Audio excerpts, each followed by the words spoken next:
लेकिन जय श्री राम में क्या बुराई है? कल ये भी हुआ कि प्राइम मिनिस्टर मोदी के ट्विटर हैंडल से उर्दू में ट्वीट की गई है पहली दफा।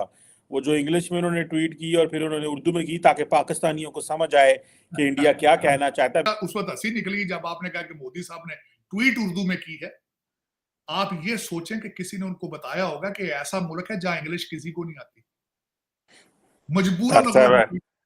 ऐसी भी बात नहीं है। तो अमेरिका चला ओरिजिनली भारतीय डायस्पोरा ही चला रहा है उनका। पहले कुछ ज्यूश चला रहे हैं, कुछ ये चला रहे हैं, बस यही चल रहा है। अपने बच्चे इनके जो है वो पढ़ने से इनकारी हो गए।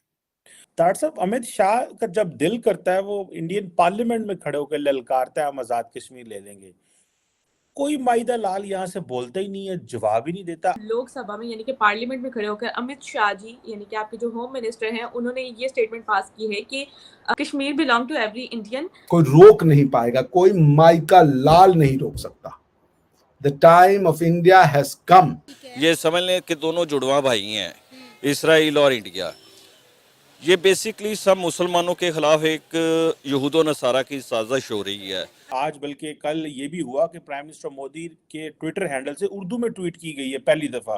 वो जो इंग्लिश में उन्होंने ट्वीट की और फिर उन्होंने उर्दू में की ताकि पाकिस्तानियों को समझ आए कि इंडिया क्या कहना चाहता है। Basically we call this as a strategic communication, क्योंकि वो उर्दू में ट्वीट करते नहीं है। That is a first of its kind tweet. या वो हिंदी में करते हैं या इंग्लिश में करते हैं, यहाँ अपनी लोकल जो इंडिया की रीजनल लैंग्वेजेस जोन में करते हैं। कि पाकिस्तान के पास क्या ऑप्शन है, पाकिस्तान क्या कर सकता है? शोर ही डाल सकता है, बातें ही कर सकता है। अब ऑप्शंस की बात करते हैं। जब ऑप्शन इस वक्त गाजा के अंदर जो कुछ हो रहा है आपके पास, उसके लिए कोई ऑप्शन है? अगर जो इसका ऑप्शन ढूंढने की कोशिश करेंगे आप। मैं यहां मेंशन करना चाहूंगा 2019 में जब ये स्टेप उठाया गया था, ओआईसी उसने मुंह दूसरी तरफ कर लिया था आपसे। 7 आपके जो 7 बल्कि इंक्लूडिंग आपके financiers, UAE including, highest civilian award Modi साहब को दे चुके हैं। एमबीएस साहब जब इस दफा भारत गए हैं, आप तरले करते रहे कि एक घंटे के लिए रुक जाए, वो रुके हैं। बल्कि मेरा उस वक्त हंसी निकली जब आपने कहा कि मोदी साहब ने ट्वीट उर्दू में की है। आप ये सोचें कि किसी ने उनको बताया होगा कि ऐसा मुल्क है जहां इंग्लिश किसी को नहीं आती, मजबूरन। ऐसी भी बात नहीं है। कौमी ज़बान उर्दू है। उसी जानते भी जाना है तो कौमी ज़बान थी, जाओ ना फिर जान होता है। तो इसीलिए तो आप उर्दू में बात करते। नहीं, मेरे लिए बड़ा इंसल्टिव था कि जी मोदी साहब को ट्वीट भी उर्दू में करके मैसेज भेजना पड़ गया। अजय सोचो, हो सकता अगला लफ्ज होता पंजाबी च कर देंगे, चुक दिता जाए 370 लेकिन चीमा साहब ये तो इंडिया वाले इंडिया वाले भी ओड पेंदे ने, वो कहते हैं नहीं अब हम डिफाइन करेंगे इंडिया क्या है। हम डिफाइन करेंगे कि हम किसी को मौका नहीं देंगे कि वो इंडिया के बारे में जो है ओपिनियन बनाए। हम अपनी ओपिनियन अपने बारे में खुद बनाएंगे। तो ये जिस तरह जिन्हों कहते हैं ना तड़ी ला के आंदे ने। तो आपको याद है बाइडेन साहब को उन्होंने कहा था हमने आपके साथ ज्वाइंट प्रेस कॉन्फ्रेंस नहीं करनी, तो नहीं कर सका था बाइडेन। बिल्कुल ठीक है चीमा साहब, मैंने आपको बताया कि जब हुसन आता है नजाकत ऑटोमेटिकली उसका हिस्सा होती है। पायन जब आपके पास पैसे आते हैं तो पैसों से हर चीज हो जाती है। पैसे आगे ने बड़ा यहाँ कोशिश की जाती है, बड़ी कोशिश की जाती है स्टेट डिपार्टमेंट में और कांग्रेस में कि भारत जो है वो ह्यूमन राइट्स की वायलेशन कर रहा है, ये कर रहा है, वो बड़ा कुछ किया जाता है। लेकिन आपने देखा है जब भी कोई प्रेसिडेंट गया, मजाल है कभी कोई बात कर, उनके मुंह से निकल जाए बात, क्योंकि उन्हें पता है, इन्फ्लुएंस का पता है। ग्लोबल साउथ, उधर साउथ चाइना के अंदर इनके पास कोई ऑप्शन नहीं है, कोई पार्टनर ही दूसरा कोई नहीं है इंडिया की टक्कर का एक। और यहाँ पे वॉशिंगटन डीसी में जिस तरह मैंने आपको बताया है, तो अमेरिका चला ओरिजिनली भारतीय डायस्पोरा ही चला रहा है उनका। पहले कुछ ज्यूश चला रहे हैं, कुछ ये चला रहे हैं, बस यही चल रहा है। अपने बच्चे इनके जो है वो पढ़ने से इनकारी हो गए। तरक्की नहीं देखनी। जिस तरह मैंने आपको पहले कहा, आप कितने सियाने लोग हैं। बॉलीवुड की फिल्म इंडिया में बाद में रिलीज होती है, आपके पहले चल जाती पाकिस्तान में। हर बच्चा सारी दिहाड़ी सिद्धू मूसेवाला बनया फिर रहा है। लेकिन उनकी तरक्की सीक्रेट नहीं देखना कि इंडियन इंस्टीट्यूट ऑफ टेक्नोलॉजी में वो क्या पढ़ा रहे हैं, और उस साइड पे नहीं जाना। ये नहीं देखना चंद्रयान किधर जा रहा है, वो नहीं देखना कंप्यूटर पे किधर जा रहे हैं, क्या तरक्की किस तरह कर रहे हैं, उस साइड पे नहीं जाना। यही तो मैं बात करता हूँ चीमा साहब। आपने दुनिया से इस वक्त हर मुसलमान दुनिया में वो दुनिया से नाराज है। हर अपनी गलती को कहता है सीआईए कर रही है, ये रा कर रही है, ये मुसाद कर रही है। ये नहीं देखना कि तुम्हारा अपना रूलर तुम्हारे साथ क्या कर रहा है। सर कश्मीरी जो हैं वो तो बड़े खुश हैं कि आर्टिकल 370 रिमूव होने के बाद जम्मू कश्मीर में बहुत ज़्यादा डेवलपमेंट हुई और वो उस डेवलपमेंट से बहुत खुश हैं। वो कह रहे हैं यहाँ पर हेल्थ का निज़ाम, एजुकेशन का निज़ाम, आईटी हब्स बना दिए गए हैं, वहाँ की ख़वातीन को एम्पावर किया जा रहा है। वहाँ पर हर साल जो है मेगा जॉब फेयर मिलता है जहाँ पर बड़ी बड़ी कंपनी कश्मीरियों को जो है वो नौकरियाँ देती हैं।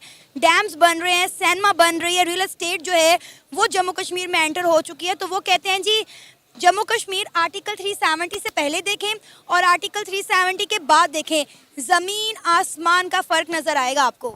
डैम वो बना रहे हैं सिर्फ पाकिस्तान का पानी रोकने के लिए, ठीक है। और अपने जमीनों की तरफ उसका रुख मोड़ने के लिए। 1947 के बाद भारत और पाकिस्तान दोनों के पास चॉइस थी कि वो कौन सा रास्ता चूज करें। भारत ने चूज किया डेमोक्रेटिक वेलफेयर स्टेट बनना, जबकि पाकिस्तान ने दूसरी तरफ एक सिक्योरिटी स्टेट, एक गैरिसन स्टेट बनना चूज किया। एक तरफ भारत ने जहां ऐसी पॉलिसीज बनाई जिससे आम इंसान का भला हो, उससे अच्छा स्वास्थ्य, अच्छी सेहत, अच्छे एजुकेशनल इंस्टीट्यूशंस मिले, वहीं दूसरी तरफ पाकिस्तान ने टू नेशन थ्योरी को रिलेवेंट रखने के लिए ऐसी पॉलिसीज बनाई जिसमें नफरत सिखाई गई, जिसमें गलत हिस्ट्री पढ़ाई गई, जिसमें बहुत सारा आर्मी बजट ले जाती थी, जिससे दूसरे कामों के लिए पैसा ही नहीं बचता था। साथ ही साथ पाकिस्तान के ऊपर इंडिपेंडेंस के बाद के कई दशकों तक अमेरिका का हाथ था और अमेरिकी डॉलर की बौछार हो रही थी, जबकि भारत को वो एडवांटेज नहीं था और पाकिस्तान के अंदर इतने सारे डॉलर्स आ रहे थे अमेरिका से, इसलिए उन्हें ऐसा लग रहा था कि उनकी जो स्टेट है वो बहुत ज़्यादा तरक्की कर रही है, जबकि उनको ये समझने में बहुत ज़्यादा टाइम लग गया कि वो एक बोरोड ग्रोथ थी,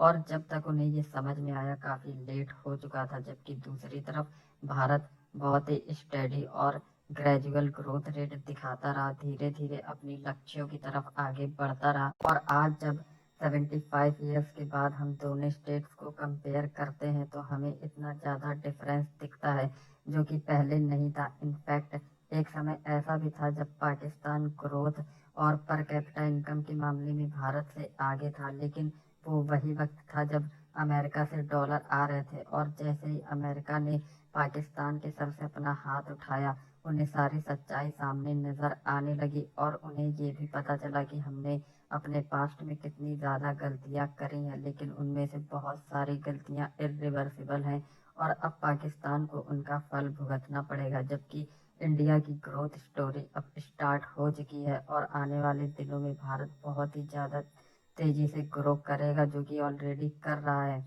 हाल ही में जब इंडियन सुप्रीम कोर्ट ने 370 पर फैसला सुनाया तो उस पर पाकिस्तान के अंदर ये चर्चा होने लगी कि पीएम मोदी ने उर्दू में ट्वीट इसलिए किया है क्योंकि वो पाकिस्तान की जनता को डायरेक्टली कुछ कन्वे करना चाह रहे थे मैसेज, और उन्हें उर्दू में ट्वीट करनी पड़ी क्योंकि पाकिस्तान के अंदर कोई इंग्लिश समझता नहीं है। मोदी को भी पता है कि पाकिस्तान के अंदर कितनी ज़्यादा जहालत है।